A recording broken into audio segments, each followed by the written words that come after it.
Hi everyone, my name is Gene. I'm a graphic designer and illustrator. I've been in the industry for about the last 15 years, and today we're going to do a portrait out of pushpins. So grab a whole bunch of pushpins. You can buy like a big brick of them at Staples for just a couple of bucks, or any office supply store really.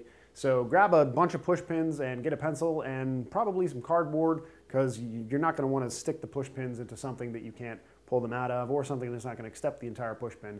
You probably don't want to use like a dog or a cat or your sister or something. You probably don't want to use the wall, because any kind of living creature is going to scream and they're not going to hold still for long enough for you to get the whole portrait done. You're going to get like one in and they're going to go running. So you probably don't want to use something live. Use like a piece of cardboard, because you can draw on that and then push the pushpins in it and we can make a portrait really fast. It'll be fun.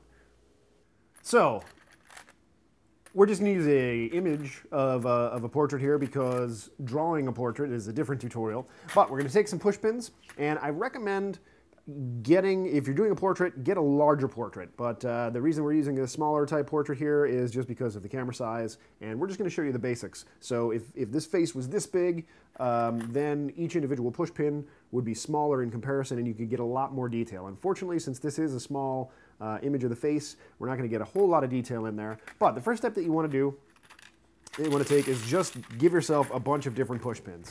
And if you have, the inclination, I would sort them into color, because that's going to make everything a little faster for you once you've made your color decisions.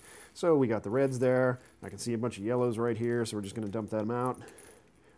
The greens are the ones I sorted there first. Here are the reds, and we'll drop the yellows over here.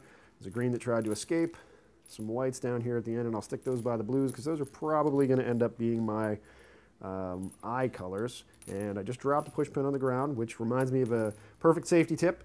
When you're using pushpins, be careful, and if you drop one on the ground, kind of look around for it and pick it up, because if you step on it, then you're probably not going to be allowed to make pushpin art anymore.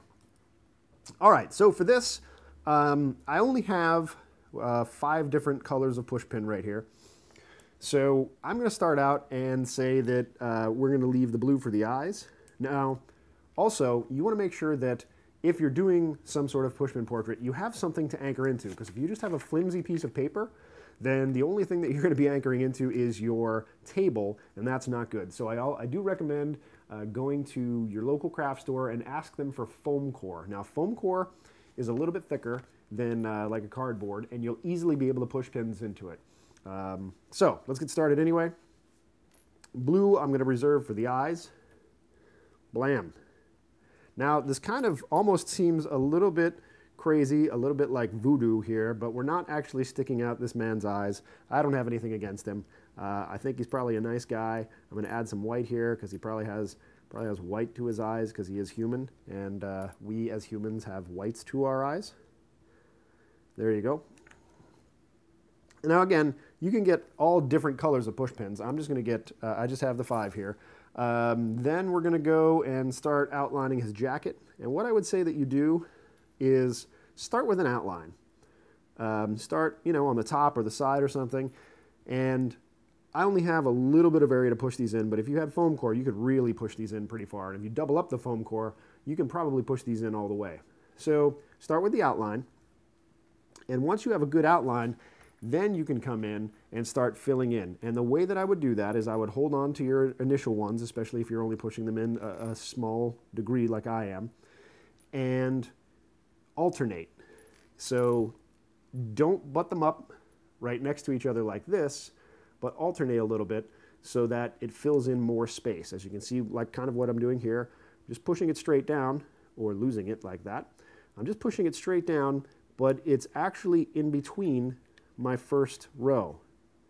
So my first row is these 4 here, and as you can see, the next 2 that I keep losing this one, but the next 2 are a little bit over. They're about 1/2 of a pushpin length over, so that we can cover more ground. And anyway, then just continue to do that over your entire piece, and that's the basics of a pushpin portrait. So there you go. It's a pushpin portrait, just something real basic. You draw a little portrait, throw some pushpins in there. You can use all different kinds of colors. They even have clear ones.